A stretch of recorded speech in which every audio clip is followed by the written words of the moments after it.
Greetings, Rebel fans. My name is Jason Kelly. This is the Let's Run podcast. I want to welcome you all to the show today. Really fun night. In a year that has had a lot of bleak nights, a lot of empty nights at the Thomas and Mack. It was really fun to sit in the Thomas and Mack, to hang out with my family. I saw a couple of fans, a couple of people that met up with a couple of people, shook a couple of hands. Really fun, and I'm really grateful that Martin says it great. What a great game that was. Yep. I mean, this is the thing. Sometimes when we get caught up in the doom and gloom and our eventual soon to occur coaching change from Kevin Kruger to another person. Hopefully, I mean, you never know. The university is the one that makes that decision, but ultimately, it was great to sit in the Thomas and Mack and win a good game because I love UNLV basketball more than more than any other sports team. And I love the Lakers. I love UNLV football. I have obviously I don't really like the Raiders very much, to be honest with you. I like the Cowboys, but the UNLV basketball will always be my favorite sports team. And regardless of all the other crap and all the other noise and the terrible injury luck, and we'll get into that tonight, the Pac-12 stuff, regardless of all of that, it was just great to sit in the Thomas and Mack with a happy crowd, with a bunch of fellow Rebel fans, reminding Reno University that the state of Nevada is a red state. It was great to do that. And Reno University's team is certainly struggling right now. Sorry, I want to make sure that everybody sees that I'm live. Reno University is certainly a team that's kind of struggling, is playing pretty toxically at the moment. I don't think that team likes each other very much. The fans, Blurt asks if the fans had their hands up during free throws. I didn't see that a ton. I don't think the student section was doing it too much. So maybe Ravi was right. I mean, Ravi Rambaran, we were, if you look at the statistical profile of the team tonight, UNLV actually, this is okay. I'm going to share my screen a little bit because I did not see fans with their hands up. Maybe Ravi was right. I thought that the student section was good. The students showed up. The game wasn't a thriller of a game in the second half, and so ultimately, there wasn't a lot of drama or suspense, which is fine by me. I'll take that. I'll take that 8 days a week. Ultimately, the Rebels did go, I believe, 20 of 21 from the free throw line, the lone missed free throw coming from Jalen Hill, who took 11 free throws in this game. Banana Man says, I walked past you a few times tonight. I was not expecting you to be a solid 6 foot, not going to lie. Yeah, I am 6'2" and a quarter. That is how tall I am. I did play basketball growing up. I was a center. I was not tall enough to play. I was not tall enough to actually play center in high school or anything. But I'm 6'2". So yeah, there you go. if you see me, say hi. Get on the court. I'm suffering. I just had a knee injury that I'm still recovering from. I have chondromalacia patella right now. I fell down the stairs about 5 or 6 months ago. So my basketball career, I think, is just about over. But I did play a lot. I do still love basketball. I play a lot. I have a passion for it. It's my favorite thing in the world. I didn't know Blurt's 6'3". We got some size. I don't know how tall everybody else is, but maybe we're putting together a bit of a burner team here. But excellent performance. Let's dive into the statistics. First, let's go over the losing team. Kobe Sanders, again, a player, 6'9", shooting guard that I really wanted the Rebels to target in the offseason, that we didn't end up getting. But 6'9" shooting guard, 7 of 16 from 2 of 7 for 3. He had 30 points. And Justin McBride for the Wolfpack, 6 of 8 from the field, 6 of 8 from 2, 0 of 2 from 3. He had 12 points. None of the rest of the Reno team had much of a scoring punch at all. Most impressive to me was how the Rebels handled Nick Davidson tonight. 4 points, only had 8 rebounds. the Rebels absolutely shut down Nick Davidson, and I think that's a credit to Bear Cherry, who has really turned into a solid defensive player as the season's gone on. I mean, I can't say enough about Bear. I was so excited about him coming into the year, and I got so frustrated with him in the middle of the season.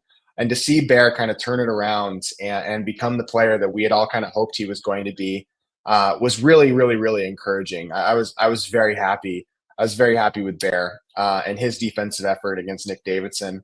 None of the rest of Reno really played very well. I mean, they were 3 of 21 from three for a paltry 14%. They did shoot 44% from the field. The Rebels were able to hold them under a point per possession. That was 0.92 points per possession, which is a very good sign. Something that was interesting about the game that I saw was Reno only had one turnover. The Rebels had one steal tonight. To beat a team like this and Reno only had one turnover, pretty remarkable. And I think that says a lot about UNLV's, field goal defense. The Rebels were contesting shots well. This game was not a foul fest, despite having Vern Harris, who was one of the officials on the floor tonight, notorious for calling a ton of fouls. I was really impressed. I was really impressed by the way that the Rebels played their defense tonight. Highest plus minus was Jalen Hill plus 14. Lowest was Hicks plus 4. Yeah, I mean everybody played pretty positive tonight. The big concern right now, and I'll get into the Rebel stats, but I guess I have to talk about Jalen Bedford. Now, Jalen Bedford had a putrid shooting night. He was 2 for 15 from the field, 0 for 5 from 3. Did have 11 rebounds, 3 assists, no turnovers. You may look at that Jalen Bedford statistical profile for this game and say that Jalen Bedford didn't play well. But I would absolutely disagree with you. I think Jalen Bedford was awesome. I think he was creating pressure on the rim. His passing was solid tonight, better than it has been. I hope Jalen Bedford is okay. He did not look like he could put very much pressure on his foot at all. I'm really hoping that he's not done for the year. I think he's a solid player. I think he's the Rebels' best offensive option on the perimeter, at least from a guard position. I guess you could say Jaden Henley, but Jaden Henley is more of a small forward than he is a guard. Although Kruger is definitely using him as a guard, which I think is smart at this point. But yeah, I mean, 11 rebounds. That's incredible for Jalen Bedford. He was our leading rebounder. And so, you may look at that Jalen Bedford stat line and think he didn't play well, but I absolutely disagree. I think Jalen Bedford played excellently tonight. I was really happy with his performance and really proud of the effort that he put in. And all we can do is hope that Bedford's okay. This rotation is a 7-man rotation with Bedford, which means that, the team doesn't have a lot of guards left. I mean, DJ Thomas is obviously out. Jace Whiting has been out basically the whole year. Even when he was playing at the beginning of the year, he was playing severely hurt. And we're playing Jalen Hill and and Jaden Henley as guards right now. But there are not options on the perimeter right now for this team. They are hamstrung with serious injuries. And it may get to the point that we start seeing Donovan Yap's younger brother, who is I think he's a walk-on. I'm not sure I think he's a preferred walk-on. I don't know if he has a scholarship or not. I don't think he does. But we might start seeing him play because the Rebels just simply do not have enough guards in the rotation. And so I guess we'll see. Ultimately, I just hope that Bedford's okay because despite his 2 for 15 shooting performance, the rotation needs him. And against San Diego State, where we just don't have very many ball handlers on the team, I guess we'll see. Yeah, here's a little bit of a discussion. Kruger says that DJ will play again this season. DJ's dad has been saying that he'll play again this season. From what we had heard, it seems like DJ has a torn patellar, a torn, what is it, rotator cuff? I can't remember what, a torn tendon in his shoulder. I don't think that DJ is going to play again. I think his injury is serious enough that I don't think he physically can play again. But Kruger keeps insisting that DJ is going to play again. Hey, maybe I'm wrong. Maybe we're all wrong. Maybe he'll come back. Labrum, there you go. Thank you, Banana Man. Maybe DJ could come back, but I just, guys, I don't see it. I don't see him coming back. I think he's done for the year. And when you lose DJ, obviously you lose a lot of offensive creation. But again, it's not like DJ was having a spectacular year. I mean, he was solid. Don't get me wrong. the Rebels are absolutely better with DJ on the floor than with DJ off the floor. But without DJ on the floor, the Rebels' switchability on the perimeter, they have size. Now they don't have depth. That's the biggest issue. But when you're switching between Jaden Henley and Jalen Hill on the perimeter, I mean that's a lot of size on the perimeter. And I think it's confounding teams. The Rebels' defense is confounding teams a little bit as their defense. I'm sure their defense even now has probably gone up in terms of like their overall ranking. Do they have a top 60 team? Their defense went up 4 spots. They were 65th going into the night. Now they're 61st in KenPom. The defense is what's carrying the team right now, and absolute credit to them for turning this season around. I mean, not this season, but for turning on their defensive jets here. And Kruger, I guess I'll talk about Kruger a little bit because tonight is a night to be positive about Kevin Kruger. Now, it doesn't change anything long-term about his fit as the head coach of the Runnin' Rebels. But what it does do is give him a good win. I mean, like, it's a win. Kevin Kruger, if this is his last season, which I believe that it is, will end with a winning record against the University of Reno. He will have a winning record on against Steve Alford, which is nice, which is a good achievement. Vegas Guitars asks, what's the story on James Evans? So James Evans has been academically ineligible this whole season. There was a problem with some sort of credit thing, and James Evans, who was supposed to be a contributor on this team, who has a lot of talent, has not played because of some sort of academic ineligibility. So I believe this season, I know this season has acted as a redshirt season for him. He has not played. He's a guy that we were expecting to have, maybe even a guy that was going to crack the rotation. Say what you want about Kevin this year. I actually, believe it or not, I'm going to defend Kevin a little bit here. And you guys heard me the other night, really go after Kevin, saying he absolutely needs to be fired because his performance isn't good enough. But guys, Kevin lost his backup point guard. Believe it or not, Jace Whiting is a talented player who could have helped the team this year, who could have provided shooting and steadiness in the backcourt. He lost Rob Whaley early on in the year. Never got to see him. Yes, Rob Whaley we've never announced that Rob Whaley is redshirting, but he only played the first 2 games, so he can redshirt, and I'm sure that he is redshirting. But Kevin is notorious about Kevin doesn't. You're not going to get information for Kevin. If you want to know what's going on with the Runnin' Rebels, Kevin is the last person you want to talk to because he's not going to tell you anything. But losing Rob Whaley early on in the season really sucked. He was going to be our second best player this year. Losing Jace Whiting sucked. Not having James Evans sucked. DJ's been battling with an injury all year. That sucks. Rich Williams coming off of injuries. Jalen Hill is coming off of injuries. I mean, the team has been a little snake bitten this year.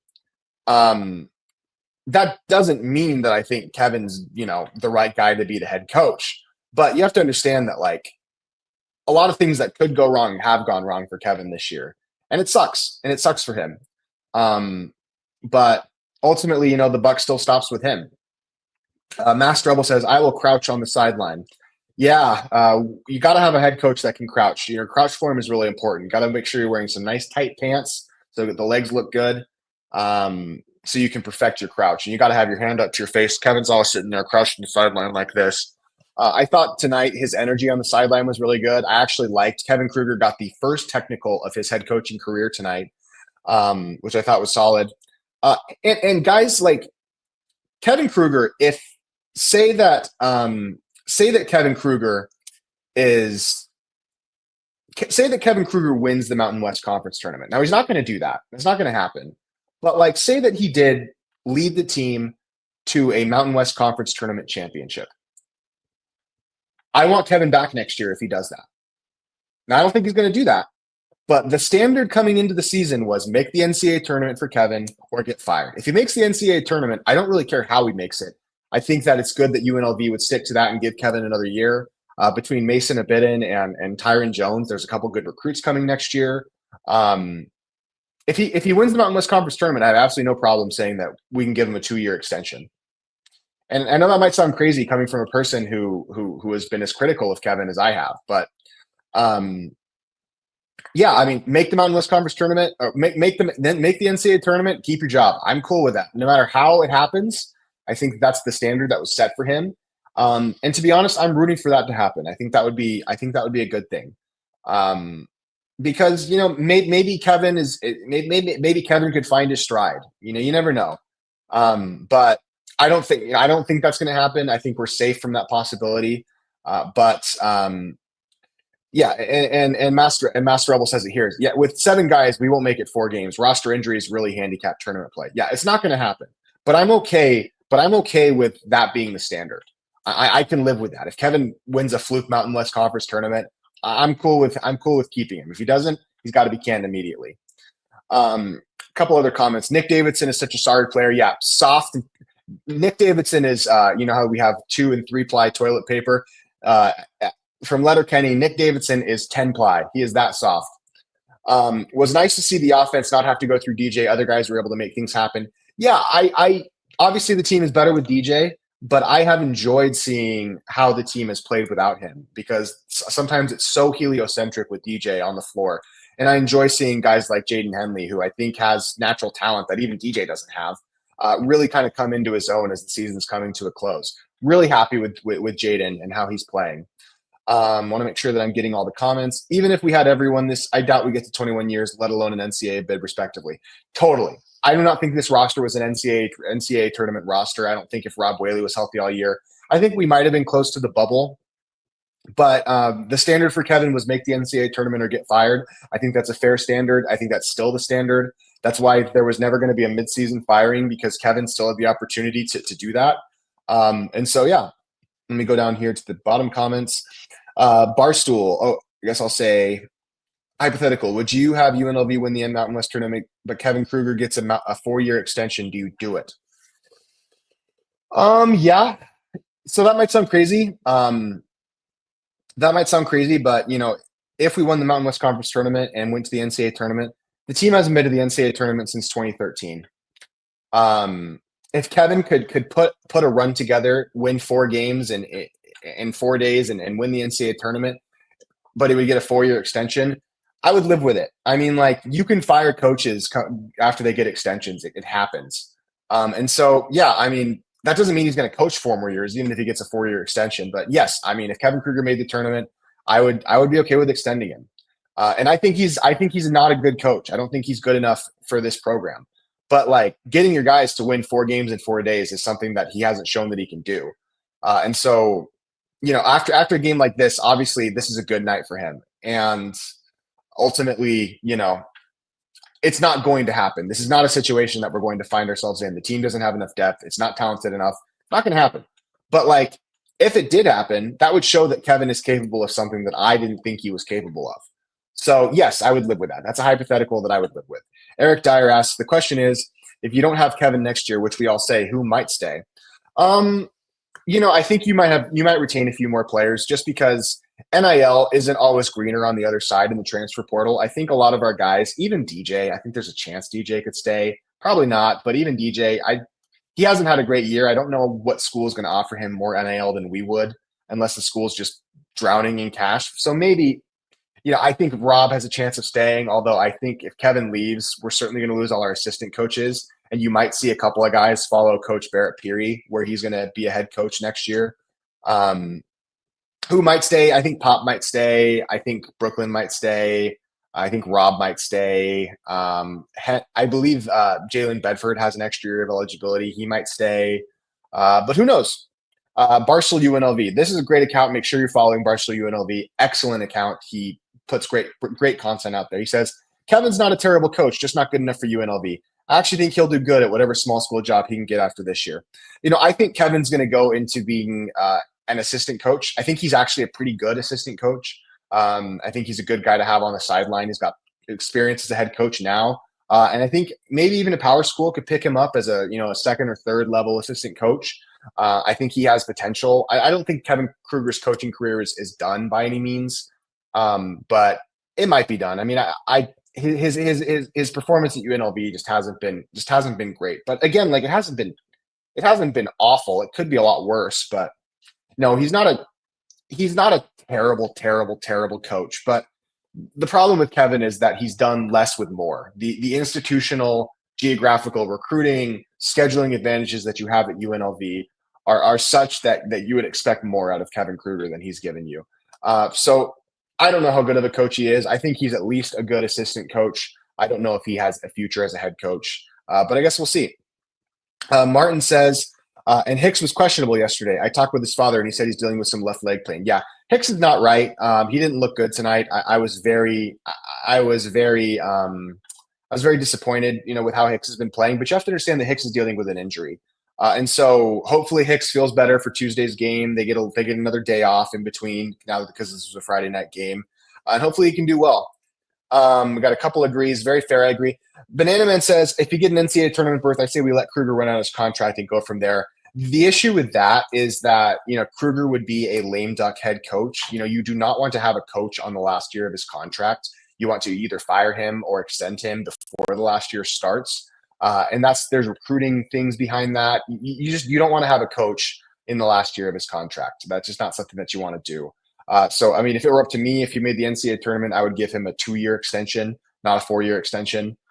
That's what I would do. I would not give him a 4-year because where else are you going to go, Kevin? I mean, is Kevin going to leave us for a different school? No other school is going to want Kevin.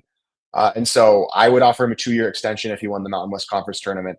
But again, that's almost definitely not going to happen. Yeah, I mean, the thing about, my mom made this point with Rob Whaley specifically. Whaley doesn't look healthy. Whaley looks way too big. He looks like he's carrying so much weight. And I just don't know after a year of injury how much NIL value Whaley has. And so I think there's a chance Whaley could come back next year, but he has to lose weight, man. He's too big. He's too big. His body's under too much stress, and Whaley's dealing with injuries. I think we would have made the tournament last year if we had Jalen Hill. Well, we had Jalen Hill to start the season, and he wasn't very good to start the season. He got hurt in Florida, and he only played like 5 games. But Jalen Hill, Kevin needs to be a better motivator. Yeah, he's not super inspiring. Martin brings up the Lady Rebels. Yeah, Lindy LaRock, the UNLV Lady Rebels are amazing. They've won 4 straight Mountain West regular season championships. Kevin and Lindy actually got hired at the same time, and you've seen the amazing things the women's basketball program has done, and the terrible things, not the terrible things, but the mediocrity that the men's basketball program has come. DJ would only stay if we hired a proven P4 guy and upped his paycheck by a couple $100,000. Yeah, it just depends on how much NIL we can get. If we can up DJ a little bit, there's a chance, but who knows? Mananaman says hire Larry Johnson. I don't think we should hire a former player or somebody with past connections with the program. I think we should kind of start fresh. That's what I think. Blurred agrees with me. Hicks was limping today. Yes, he was. Barstool says I could see a big South school give him a chance. Maybe, but they might have other guys that they want to give it. I don't see Kevin Kruger. I see Kevin Kruger going back to being an assistant. Just my opinion. 350 pounds, 45-inch vert. That's probably about Rob. So I guess I haven't said the statistics for our team today, but let's talk about how our guys did. Julian Rishwain had 11 points. Jaden Henley had 23. Jaden Henley was incredible. He had a couple of behind the back, moves into the paint. A dunk that was great as a ball player. I mean, the physical gifts that Jaden Henley has are remarkable. And he looked like he was using those gifts to the highest level tonight. I was so proud of Jaden Henley. He's a guy who has all the talents in the world, and it was so nice to see him use that talent. Just an incredible night for Jaden Henley. I hope he goes to bed. When he hit that, he hit a step back 3 in the first half, and as he was going back up the court, he said "boom," and then he said, the B word, and it was incredible. It hyped me up like crazy, and I was really happy with Jaden's performance tonight. Ecstatic with Jaden's performance tonight. Great job, Jaden. He was incredible. Jalen Hill had an outstanding game. 8 rebounds, 16 points, 3 of 6 from 2, 0 of 2 from 3, 10 of 11 from the free throw line. Did have an assist, no turnovers. Outstanding performance from Jalen Hill. Hometown guy. I've been very critical of Jalen this year, but he's been great. Bear Cherry, 16 points, 9 rebounds. So close to that double-double that I've been hoping that he could get. Defensively, a demon tonight. Excellent performance from Bear Cherry. Brooklyn Hicks, only 2 points, a little disappointing. Again, he's dealing with some injuries. Uh, we can get more out of Brooklyn, and I think if this team is going to win on Tuesday against San Diego State, we need to get more from Brooklyn. Jalen Bedford, horrific shooting night, 2 for 15, 4 points, did have the 11 boards, and Pop had 2 points. So the team shoots 50% from the field, 20% from three. So ecstatic with Jaden Henley's performance tonight. Couldn't be any prouder of him. Ecstatic with Kevin Kruger tonight. I've been piling on the guy all year. But when somebody has a good night, you have to say that they had a good night. It doesn't change your overall view of how they've done in the season. But I hope that I hope that Kevin can go home tonight and sleep well and get ready for a big game against San Diego State on Tuesday. Say the Rebels can beat San Diego State on Tuesday and then beat New Mexico next Friday. It's not going to get them. It's not going to get them a better seed in the Mountain West Conference tournament. They almost assuredly are slotted into that 6th seed now, which will probably line them up with Air Force in the first round of the Mountain West Conference tournament, like usual. And then probably a first round matchup against San Diego State. I guess a quarterfinal matchup against San Diego State, which isn't the team that I would pick to play, but any of the top 5 teams, I think all of them can give UNLV problems. And so whatever. I see him going to be assistant in the new pack. Yeah, apparently the new Pac-12 is going to add St. Mary's and Texas State. That new Pac-12 conference, which is part of the reason why I want to be in it so bad. It's just going to be an amazing basketball conference. It's an outstanding basketball conference. Jaden Henley had 1 point against Colorado State the other night, and 23 points and 22 points in back-to-back games. Incredible. Our free throw shooting was excellent, Finzix. Yeah. Good to see you at the game today. So, guys, be happy tonight. You beat Reno. Sleep well. Enjoy your Saturday tomorrow. When you win on Friday night, your Saturdays are generally great. There's a lot of good things going on right now. I still think a new coach is coming. Do I see Henley staying? Yeah, I think there's a chance that Henley can stay. It's going to take a good coach with a good recruiting budget and then a good NIL budget. Jaden Henley, this is his 3rd team in 3 years. Do you think he really wants to do 4 teams in 4 years? I think there's a decent shot that Jaden Henley stays, but ultimately, who knows? That's going to be up to him. That's going to be his decision. But I think he's an excellent player, and I think he could totally be back next year. I think he's a great talent. But yeah, I think Jace Whiting could stay. I think Rob could stay. I think almost anybody could stay on the team. The only player I think who's probably gone no matter what is Jalen Bedford. He has another year of eligibility because he was a JUCO player. And so I think he gets 1 more year and maybe a team. I don't know. The thing is, we could see a lot of the roster back next year. In terms of seniors, the only seniors on the team, the only guys we know are gone for sure are Jalen Hill. Everybody else, I guess, could technically come back. You fill in them with a couple decent players. You never know, but who knows, guys? Who knows? So that is going to do it for the show tonight. Just want to say thank you to the people that reach out. I'd love to see any of you or all of you at the games. Again, shoot me a message. I'll come to you. I want to shake your hand. I want to talk hoops with you. Let me make sure a couple of times at the top I missed comments. Oh yes, Rich Wayne is gone too. Is it fair to say we have a better chance of retaining Bedford if Kruger got fired? Yeah, I don't think Jalen Bedford and Kevin Kruger like each other at all. So yes, Julian Rishwain is absolutely gone. Yes, if we want to keep Jalen Bedford, which I think is not a terrible idea, we probably don't want to keep Kevin Kruger around because Jalen Bedford and Kevin Kruger absolutely hate each other. No doubt about that. So yes, he did. Cottrell's probably gone as well. Yes. I want to make sure that I get all the comments, but guys, I'm going to end it out there. I appreciate you all. You guys have a wonderful night. Spend lots of time with the people you love. I'm going to lay in bed and watch the 7th episode of season 2 of Severance. And so I'm pretty excited about that and go to sleep, but guys, have a great night. And yes, Reno hater, Bedford would be getting the extra years for JUCO. I think this is his 5th year, but because of the JUCO ruling, I believe Bedford should get an extra year. He's a senior who has JUCO, who's played in JUCO. So there you go. Okay, guys, appreciate you. I'll talk to you later, and let's run.